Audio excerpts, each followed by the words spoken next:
একেবারে আমরা ভোটের চূড়ান্ত সন্ধিক্ষণে। কেমন হবে ভোট, কি হবে ফলাফল, তার চেয়ে বড় প্রশ্ন হচ্ছে ভোটটা ঠিকমতো হবে তো?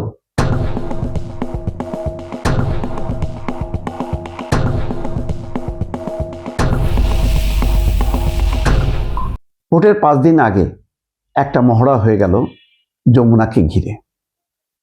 সেখানে আইন শৃঙ্খলা রক্ষাকারী বাহিনীর কৃতিত্ব দেবেন নাকি তাদের ব্যর্থতা দেবেন, এটা আপনার হিসাব। কিন্তু আমি মনে করি এই প্রথম এই সরকারের আমলে প্রথমবার দেখা গেল যে হ্যাঁ, পুলিশ বলে কিছু আছে। সেখানে সেনাবাহিনী ছিল না, পুলিশ একাই যুদ্ধ করেছে। এমন যুদ্ধ যে যুদ্ধের বিপরীতে আছে তারা, যাদের 5ই আগস্টের ভূমিকা ছিল, আবার 5ই আগস্ট পরবর্তী সময় বিভিন্ন মবে তাদের ভূমিকাও ছিল। পুলিশ এত কিছু দেখেনি, পুলিশ দেখেছে তার আইন কানুন। যমুনা এবং আশেপাশে কোনো বিক্ষোভ হইতে পারবে না, কোনো সভা সমাবেশ হবে না, এইটা নিষেধাজ্ঞা আছে। নির্বাচনের সময় নির্বাচন ব্যতীত অন্য কোনো সভা সমাবেশ নিষিদ্ধ। পুলিশ সেটা প্রয়োগ করেছে শক্ত হাতে।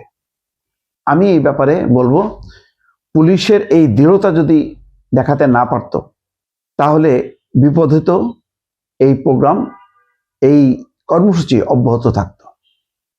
এবং বুঝতেই পারছেন, একেবারে গুনে গুনে 5 দিন বাকি একটা বিশৃঙ্খল পরিস্থিতি তৈরি হলো।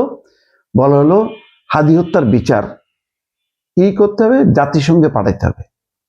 আরে ভাই, জাতিসংঘ কি করবে? এটা গাজার মতন যে জেনোসাইড হয়ে গেল, গণহত্যা, হাজার হাজার মানুষকে প্রতিনিয়ত মারছে, সেখানে জাতিসংঘ কিছুই করতে পারছে না। আর একটা সিঙ্গেল ইনসিডেন্ট বাংলাদেশে, এটা জাতিসংঘ লাগবে? বাংলাদেশের সব কর্তৃপক্ষ ব্যর্থ। বাংলাদেশে তো তদন্ত আছে, সব কিছুই আছে। এইটা আসলে বিষয় না। বিষয়টা ওই যে ফাঁকে ফাঁকে বলছে না, ইন্টারিম নির্বাচন হবে না, নির্বাচন হতে দেওয়া হবে না। ওটাই হলো আসল বিষয়, একটা হাওয়া তোলা। বাংলাদেশের নির্বাচনে যে হাওয়া তুলতে পারে সেই জেতে। এই হাওয়া তোলার অনেক রকম প্রচেষ্টা হয়েছে। নভেম্বরের মধ্যে গণভোট, গণভোট না হলে ব্যাপক আন্দোলন, আন্দোলনের জোটও হয়েছে। সেই জোট এখন নির্বাচনী জোটে পরিণত হয়েছে। আন্দোলন হয়নি, কেন হয়নি জানেন? বাংলাদেশের সর্ববৃহৎ রাজনৈতিক দল বিএনপি, বিএনপি সব বুঝে শুনে চুপচাপ থেকেছে, সাড়া দেয়নি, জমেনি। আর কথায় কথায় যারা 5ই আগস্টের কথা বলে বলে আবার সেই গণঅভ্যুত্থান, তো সোজা না। গণঅভ্যুত্থানের চেতনা ধরে রাখা খুব কঠিন। ওই যে আজকে শফিকুর রহমান বলছেন যে 5ই আগস্টের অসম্পূর্ণ কাজ বাস্তবায়নের দিন হচ্ছে 12ই আগস্ট। রক্তের সাথে যারা বেইমানি করবে, হ্যাঁ, তাদের জনগণ ক্ষমা করবে না। 5ই আগস্টের সাথে কারা বেইমানি করলো? 5ই আগস্টের পর কি কথা ছিল? কথা ছিল আইনের শাসন, নির্বাচিত সংসদ। পাইলাম? এখনো পাইনি। যেটা পাইতে যাচ্ছি সেটা যাতে না হয়, এইরকম বিশৃঙ্খল অবস্থায় যাতে থাকে, পুলিশকে, সেনাবাহিনীকে যাতে ঘন ঘন বিদ্যাঙ্গুলি দেখানো যায়, তার একটা প্রতিযোগিতা আমরা দেখছি। কিভাবে দেখছি মবের পর মব, কিভাবে মানুষকে পোড়ায় মারা হচ্ছে, কবর থেকে লাশ তুলে এনে পোড়ানো হচ্ছে, যখন তখন বিভিন্ন স্লোগান, ভারতীয় আধিপত্যবাদ, আওয়ামী দোসর বলে ভবন জ্বালায় দেওয়া হচ্ছে। অথচ একটা আইন আছে, সরকার আছে, পুলিশ আছে, কিচ্ছু বলছে না তাদের সামনে। ধৈর্যের বাঁধ সম্ভবত ভেঙে যাচ্ছে। পুলিশ আর সহ্য করেনি। পুলিশ দেখাইছে যে না, প্রয়োজনে তারা শক্ত হতে পারে। এবং পুলিশ বলে যে কিছু ছিল না, পুলিশকে অবজ্ঞা করতে করতে এমন অবস্থা যে তাদের পিঠ দেয়ালে ঠেকে গেছিল। সেখান থেকে তারা এখন বেড়ে আসার চেষ্টা করতেছে। নির্বাচনের আগে এই যে ঘুরে দাঁড়ানোর এই মানসিকতাটা জন্য অবশ্যই আশা করা যায় নির্বাচনটা সফল হবে। সবচেয়ে বড় কথা হলো, দেখেন, নির্বাচনের প্রতিদ্বন্দ্বী কারা? তারা যারা শেখ হাসিনার বিরুদ্ধে 15 বছর আন্দোলন করছে। তার মানে বিএনপি এবং জামাত তো এই দুইটা দলে আন্দোলন করছে, দুইটা দলেরই কন্ট্রিবিউশন আছে। এই দুইটা দলে যে কোনো একটা দল জিতলেই তো হয়, কিন্তু না, আমাকে জিততেই হবে। এই মানসিকতার একটা ভয়াল পরিস্থিতি দেখাচ্ছে, যার জন্য দফায় দফায় চেষ্টা করা হয়েছে একটা বিশৃঙ্খল পরিস্থিতি, একটা হাওয়া তোলা। সে হাওয়ার ওঠেনি, মানুষ যথেষ্ট সচেতন।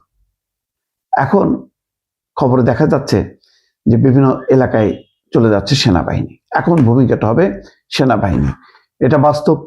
পুলিশের সেই শক্তি সামর্থ্যের ঘাটতি আছে। পুলিশ একটা দেখাই দিছে যে না, পুলিশ ইচ্ছা করলে পারে।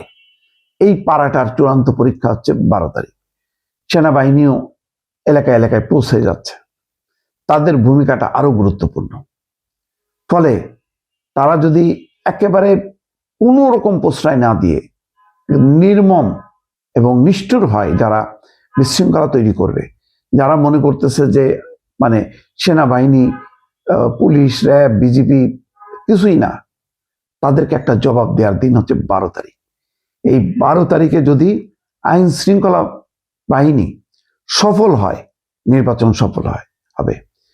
আইন শৃঙ্খলা বাহিনী যদি সফল হয়, তাহলে পরবর্তী যারা ক্ষমতায় আসবে তারা দেশ পরিচালনায় সফল হবে। আর যদি আইন শৃঙ্খলা পরিস্থিতি নিয়ন্ত্রণে বাহিনীগুলো ব্যর্থ হয়, মনে করবেন এই দুঃখের আর শেষ নেই, এই ব্যর্থতার শেষ নেই। ফলে ওই যে বলছে না যে 5ই আগস্টের অসম্পূর্ণ কাজ শেষ করতে ওই 12ই ফেব্রুয়ারি নির্বাচন, ওই কাজ আর কোনোদিন শেষ হবে না। পুরো দেশটা একটা বিশৃঙ্খলায় একেবারে চূর্ণ বিচূর্ণ হয়ে যাবে। সুতরাং এখন লড়াই হবে আইন শৃঙ্খলা প্রতিষ্ঠার লড়াই, যেই লড়াইয়ে আমাদের সর্বোচ্চ বাহিনী সেনাবাহিনী ইতিমধ্যে তারা অবস্থানটা নিশ্চিত করেছে, এবং সেই যুদ্ধটা হবে নির্বাচনের দিন না, আমি বলবো নির্বাচনের আরো 2 দিন আগে থেকে। তখনই দেখা যাবে যে কোন পথে যাবে বাংলাদেশ।